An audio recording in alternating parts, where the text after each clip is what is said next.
सकाळी उठल्यावर तुमचा पहिला कप कोणता असतो? चहा की कॉफी? गंमत अशी आहे की तुमच्या राशी आणि ग्रहस्थितीवरून तुम्हाला कोणते पेय जास्त सूट होतं याचा अंदाज येऊ शकतो. नमस्कार, मी संदीप चोंडकर आणि माझ्या श्री सिद्धकला ज्योतिषबाई संदीप या यूट्यूब चॅनलमध्ये तुमचं मनापासून स्वागत. आजचा विषय आहे चहा की कॉफी. राशीनुसार कोणतं पेय तुम्हाला जास्त ताजेपणा, फोकस आणि बॅलन्स देऊ शकतं. मित्रांनो, चहा आणि कॉफी हे फक्त पेय नाहीत, तर आपल्या शरीरावर आणि मनावर परिणाम करणारे घटक आहेत. मॉडर्न सायन्स सांगतं की कॉफीमध्ये कॅफीन जास्त प्रमाणात असतं, जे सेंट्रल नर्वस सिस्टीमला स्टिम्युलेट करतं आणि तात्काळ अलर्टनेस वाढवतं.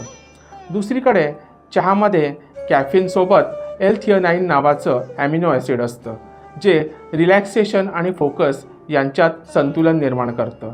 हे अनेक न्यूट्रिशन स्टडीजमध्ये सुद्धा ऑब्झर्व केलं गेलं आहे. आता प्रश्न पडतो की जर वेगवेगळ्या पेयांचा आपल्या शरीरावर आणि मेंदूवर जर वेगळा परिणाम होत असेल, तर व्यक्तीच्या स्वभावानुसार कोणता परिणाम जास्त सूट होईल? इथेच ज्योतिषशास्त्र आपल्याला एक वेगळा दृष्टिकोन देतं. आता ज्योतिषशास्त्राच्या दृष्टीने पाहिलं तर आपल्या 12 राशी 4 तत्वांमध्ये विभागल्या जातात: अग्नितत्व, पृथ्वीतत्व, वायुतत्व आणि जलतत्व. आणि प्रत्येक तत्वाचा स्वभाव हा वेगळा असल्यामुळे त्यानुसार शरीर आणि मनाला सूट होणारे स्टिम्युलेशन पॅटर्न्स देखील वेगळे असू शकतात. सुरुवात करूया अग्नितत्वाच्या राशींनी, म्हणजेच मेष, सिंह आणि धनु. या राशींचा संबंध ऊर्जा, कृती आणि तात्काळ निर्णय घेण्याशी असतो. त्यामुळे अशा व्यक्तींना क्विक ॲक्टिवेशन आणि हाय अलर्टनेस देणारं पेय जास्त सूट होऊ शकतं. इथे कॉफी हा एक नॅचरल चॉईस ठरतो, कारण कॅफीनमुळे रिॲक्शन टाईम इम्प्रूव्ह होतो आणि फोकस शार्पन होतो. हे अनेक न्यूरोसायन्स बेस्ड स्टडीजमध्ये सुद्धा दिसून आले. मात्र अग्निराशींनी अति प्रमाणात कॉफी घेतल्यास इम्पेशन्स किंवा ओव्हर स्टिम्युलेशन वाढू शकतं. त्यामुळे मॉडरेशन हे फार महत्त्वाचं आहे. आता पाहूया की पृथ्वी तत्वाच्या राशी म्हणजेच वृषभ, कन्या आणि मकर या राशींचा स्वभाव स्थिर, प्रॅक्टिकल आणि डिसिप्लिन्ड असतो. त्यांना स्टेडी, लाँग लास्टिंग एनर्जी जास्त सूट होते.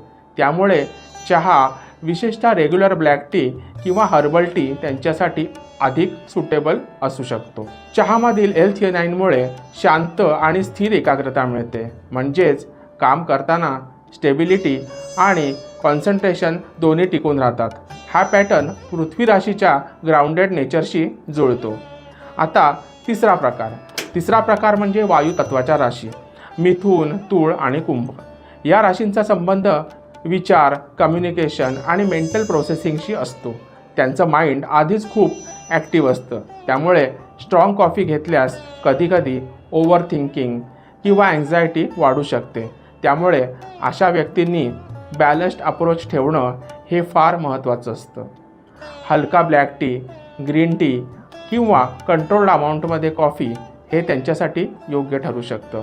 काही स्टडीजमध्ये असं दिसून आलं आहे की moderate caffeine intake cognitive performance सुधारतो, पण एक्सेसिव्ह इंटेक हा अँझायटी वाढवू शकतो.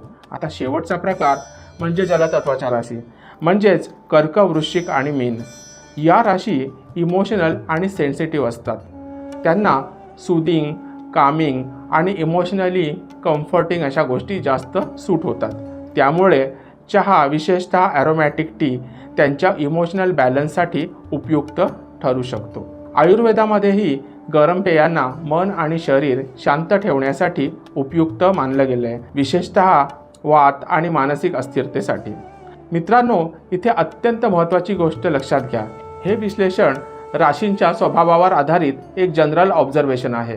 प्रत्यक्षात तुमची पूर्ण कुंडली, विशेषतः चंद्र राशी जी तुमच्या मनाची अवस्था दाखवते, बुध जो तुमची ॲनालिटिकल क्षमता दाखवतो, सूर्य जो तुमची ऊर्जा दर्शवतो आणि तुमची एकूण शारीरिक प्रकृती यावर अंतिम परिणाम अवलंबून असतो. उदाहरणार्थ, एखाद्या व्यक्तीच्या कुंडलीत बुध आणि चंद्र स्ट्रॉंग असतील तर त्यांना चहाची शांत आणि स्थिर एकाग्रता जास्त सूट होऊ शकते. तर मंगळ किंवा सूर्य डॉमिनंट असेल तर अशा व्यक्तींना कॉफीमधून मिळणारं स्टिम्युलेशन जास्त उत्साहवर्धक वाटू शकतं. हा दृष्टिकोन ज्योतिषशास्त्रातील पारंपरिक तत्व आणि आधुनिक विज्ञानातील काही निरीक्षणांचा संदर्भ घेऊन मांडला आहे. माझ्या अभ्यासामध्ये आणि अनुभवातून जे निरीक्षणात आलं तेच मी तुमच्यासमोर प्रामाणिकपणे मांडत आहे.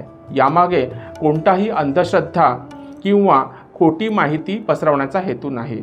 तसंच याचा अर्थ असाही नाही की अमुक राशी म्हणजे फक्त चहा किंवा अमुक राशी म्हणजे फक्त कॉफी. तर याचा अर्थ असा आहे की तुमच्या स्वभावाशी कोणता पॅटर्न जास्त रिसोनेट होतो ते समजून घेणं. शेवटी एक प्रॅक्टिकल टिप, तुम्ही कोणतंही पेय घेत असाल तर तुमच्या शरीराची प्रतिक्रिया ऑब्झर्व करा. जर कॉफी घेतल्यानंतर तुम्हाला क्लॅरिटी, एनर्जी आणि फोकस मिळत असेल तर ते तुमच्यासाठी योग्य आहे. आणि जर चहा घेतल्यानंतर तुम्हाला शांतता, स्थिरता आणि सस्टेन्ड एनर्जी मिळत असेल तर तो तुमच्यासाठी योग्य आहे. ज्योतिषशास्त्राचा योग्य उपयोग म्हणजे स्वतःला अधिक चांगल्या प्रकारे समजून घेणं. हे विश्लेषण व्यापक स्वरूपावर आधारित आहे, परंतु प्रत्येक व्यक्तीची कुंडली ही वेगळी असते आणि त्यामुळे परिणामसुद्धा वेगळे असू शकतात. कोणत्याही महत्त्वाच्या लाईफस्टाईल किंवा हेल्थ रिलेटेड निर्णयासाठी तुमची वैयक्तिक कुंडली अनुभवी ज्योतिषाकडनं तपासून घेणं तसंच संबंधित तज्ज्ञांचा सल्ला घेणं हे फार आवश्यक असतं. त्यामुळे व्हिडिओ आवडला असेल तर लाईक करा, सबस्क्राईब करा आणि कमेंट्समध्ये नक्की सांगा तुम्ही टीम चहा आहात की टीम कॉफी. धन्यवाद. जय ज्योतिष.